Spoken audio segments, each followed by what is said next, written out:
bienvenidos a un programa más de Transformados.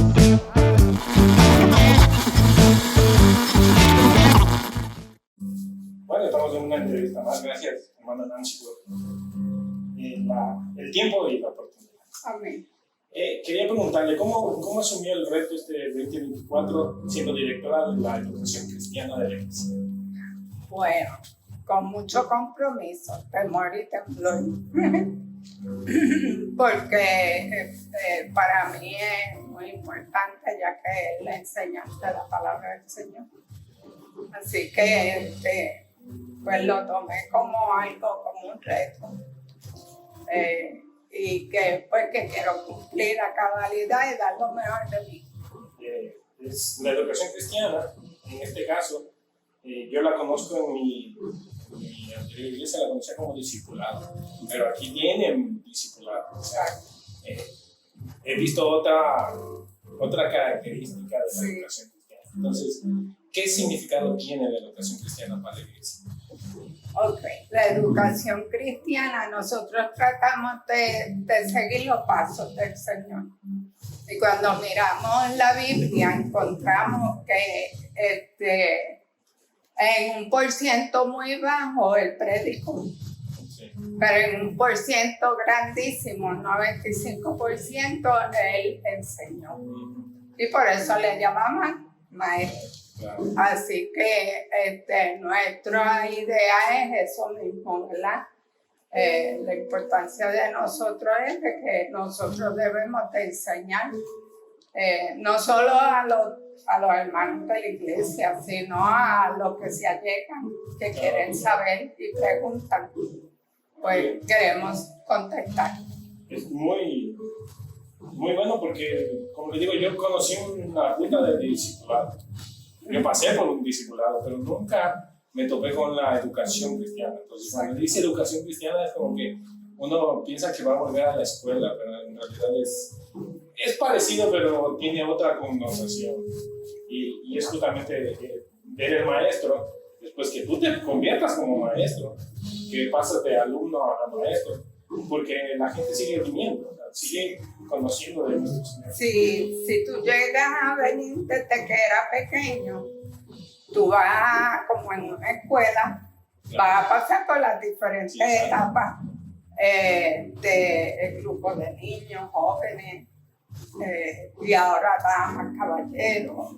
Y entonces en cada uno de esos grupos se tratan de contestar las preguntas que cada uno de esos grupos hacen y quieren saber.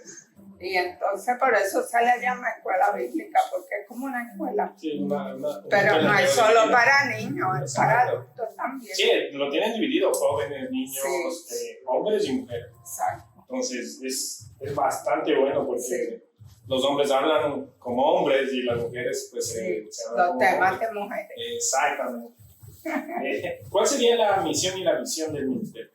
Pues fíjate, en la misión, nuestra misión es la razón de ser de la escuela bíblica. Esa es la misión y lo pensé así exactamente. No le voy a dar mucha vuelta porque esa es la misión, es hacer discípulos. Y la visión, pues la visión es que se puedan levantar maestros para que enseñen, ¿verdad? La visión de la escuela bíblica de nosotros es que cada estudiante se eduque de tal manera que él pueda ser efectivo en el lugar de su trabajo, donde quiera que vaya, en su diario vivir, que sepa cómo usar la palabra, que sepa cómo orar. Porque hay personas que no lo saben, pero en la oración tú puedes usar la palabra porque la declaras, ¿verdad? Tú le dices. Exacto. Y entonces, pero si tú no conoces esa promesa, ¿cómo tú le hablas a Dios? ¿Y cómo vas a saber? Así que es bueno saber la palabra. Muy, muy interesante. La educación cristiana aquí para mí ha sido un privilegio ser parte de la educación cristiana de esta iglesia. Nunca llegué a pensar que tenía ese don para enseñar. siempre pasé por una ruta de discipulado y el discipulado era como para poder llegar a ser líder, no maestro. ¿No? O sea, nunca me consideré un maestro de un aula, por ejemplo. Entonces, cuando yo me topé con la educación cristiana aquí, yo dije, me confundí un momento porque dije, pero ¿y cómo voy a enseñar? Pero después recordé que justamente pasar por un discipulado es conocer al Señor, solo que como que me bloqueé. Yo dije, no, pero yo conozco lo de Dios, pues tengo que hablar de lo que conozco. Pero nunca pensé que tenía ese don para poder enseñar. Y tu caminar en el Señor ya te hace, ¿verdad?, conocedor de ciertas cosas que tú puedes enseñar a otros que vienen detrás de ti. Exacto. Y la última pregunta, ¿cómo levantar maestros en una comunidad pequeña, tal vez que tenga poco liderazgo? Porque aquí queda muy en claro que no estamos levantando líderes, estamos levantando maestros. Pero bueno, antes de levantar maestros tenemos que tener alumnos. Entonces, ¿cómo levantar? O sea, ¿cómo llegar a ese punto de...? ¿Sabes? Volvemos a lo mismo. Esta iglesia se ha conocido, tiene más de 50 años. Y esta iglesia se ha conocido por levantar líderes. De esta iglesia han salido pastores, que la pastora de la Parquera, el pastor Jaffe, pastor de aquí, mi hermano, que es pastor en Pensilvania, y maestro. Así que líderes, esta iglesia sí sabe producir líderes y pastores, y maestros, ¿verdad? ¿Cómo se hace? Se hace desde los niveles más bajitos.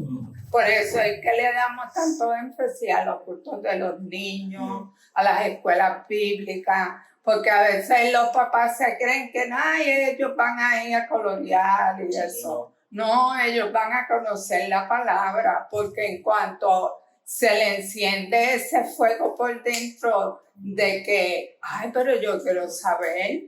Y Josué oró y el sol se detuvo, pero ¿y cómo fue eso? Pero de verdad se detuvo el sol, ¿o cómo fue?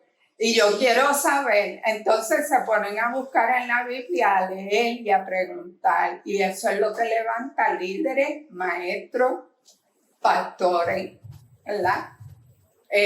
Porque quieren saber. Y entonces, pero esto tiene que empezar desde pequeño. Por eso nosotros hacemos tanto énfasis en que los hermanos, por favor, traigan sus niños a la iglesia, que conozcan la palabra.